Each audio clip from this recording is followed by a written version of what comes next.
सगळीकडे जी माणसं फिरतेत त्यांच्या पाहुण्यांना बोलवायचं, मोठ्या भावाला बोलवायचं आणि त्याला दम द्यायचं की तुझ्या भावाला सांग, तुझ्या ह्याला सांग. अशा पद्धतीचं जे जे जे करता येत आहे त्या सगळ्या गोष्टींनी आम्हाला त्रास देण्याचा प्रयत्न आहे. पण मला विश्वास आहे ही सगळं क्षेत्र आहे, हा इथं असलेला तालमीचा परिसर आहे. अशा धमक्यांना आमची माणसं कधीही भीक घालणार नाहीत, कारण या सगळ्यांची ताकदच आहे.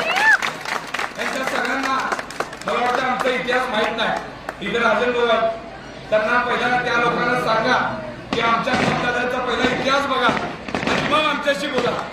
कारण आमच्या बापदादाने इथं काय लोकांसाठी केलंय, पीसी महाराज असतील, अण्णासाहेब असतील, राजन भाऊ असतील, आमची जुनी सगळी मंडळी असतील, संतोष भाऊ असतील, या मंडळीला कोणत्याही आम्ही धमक्यांना कधी भीक घालणार नाही, मी घालणार नाही आणि माझा असलेला माझा सहकारी मित्र घालणार नाही, माझ्या मामाला घालणार नाही.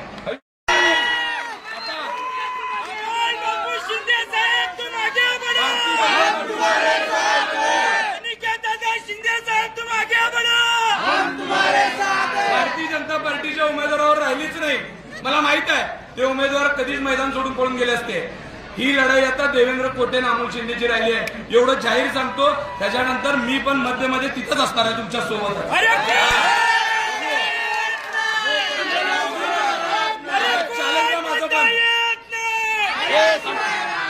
राजकारणात माझं पण तुम्हाला ओपन चॅलेंज आहे. ह्याच्या पुढच्या काळात तुमची आणि माझी गाठ आहे. तुम्ही बघाल ज्या पद्धतीने तुम्ही माझ्या लोकांना मला ज्या पद्धतीने त्रास देण्याचा प्रयत्न करत आहे ना, ही सगळी फेड सोलापूर शहरातली सगळी जनता माझ्या पाठीमागे उभा राहून दाखवेन. हिंदू असेल, मुस्लिम असेल, आम्ही अतिशय जीवाभावाने एकत्रित राहणारी माणसं आहे. या इथला दलित समाज असेल, इथला सगळ्या 18 पगड जातीची माणसं इथं तुम्हाला बघायला मिळतील.